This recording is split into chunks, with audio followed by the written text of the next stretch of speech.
Let's talk about your goal scorers then, all academy graduates. Firstly, Elanga, how pleased are you for him, just 19 years old? I must say, from the very first day, I remember my first training session, the day or the night before the Crystal Palace game, he showed up. So obviously I had heard his name before, but he hadn't played that much. So I spoke to my assistant coaches after training, and they told me a few things. Then I remember being in my hotel room watching some videos on YouTube on Anthony Elanga, and I thought, well, this boy looks really good. And I spoke with him because he had already almost been on the way to another club on loan, and I told him that he came on against Palace, and after that game, the day after, I told him, listen, you won't go on loan anywhere, you will stay here. And yeah, since then he has developed in training. He played well at Villa Park, and today again the second half was not only because he scored the goal, also the way that he played against the ball was highly important for us. Your second and even third goal, to a point, the way the team were pressing, won the ball high up the pitch, then attacked with speed and scored. Is that more of how you want your team to play? Of course.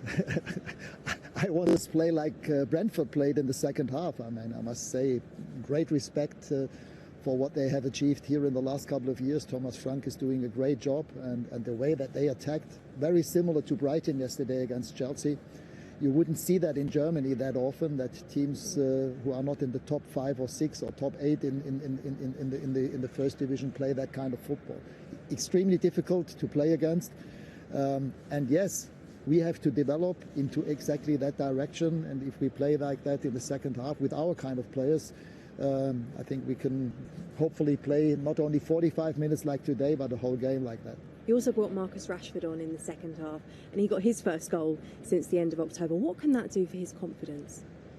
Yeah, hopefully raise it. And I see him in training, and I see quite a lot those moments of those moments from him in training. Yes, and I hope Jadon was missing out today. He will be back hopefully for Saturday, and yeah, then we have quite a few options with fast wing players, but they have to, as you said, it's all about confidence, especially with the offensive players, and I'm pretty sure that this goal and the performance when he came on will help him raise the confidence level. As part of that substitution to bring Marcus Rashford on, you took Cristiano Ronaldo off the pitch. He looked very disappointed. Firstly, what did you make of his reaction to being substituted? And secondly, what did you say to him when you were talking to him in the dugout?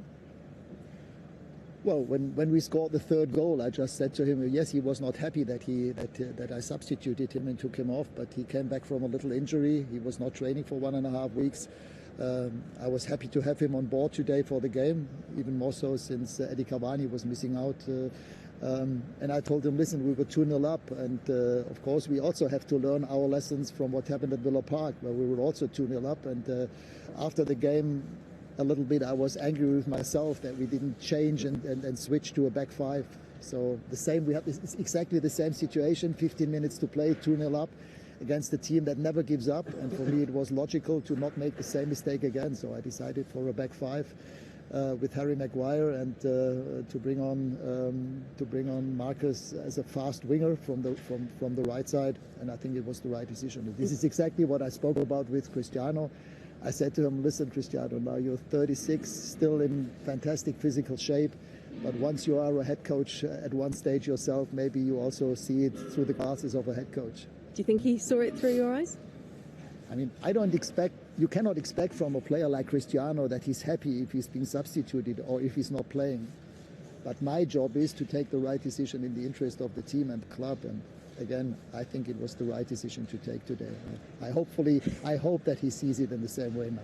Looking at the table now, 2 points off fourth. This win feels even bigger given the fact that Spurs won late on this evening as well. How big is the game against West Ham this weekend? Big again. We gave away 2 points at Villa Park, so yeah, we have to win the game on Saturday against West Ham. They haven't played during the week. We need to recover. We only have 3 days until the next game, and therefore it would be helpful to have a few other players available that were not available.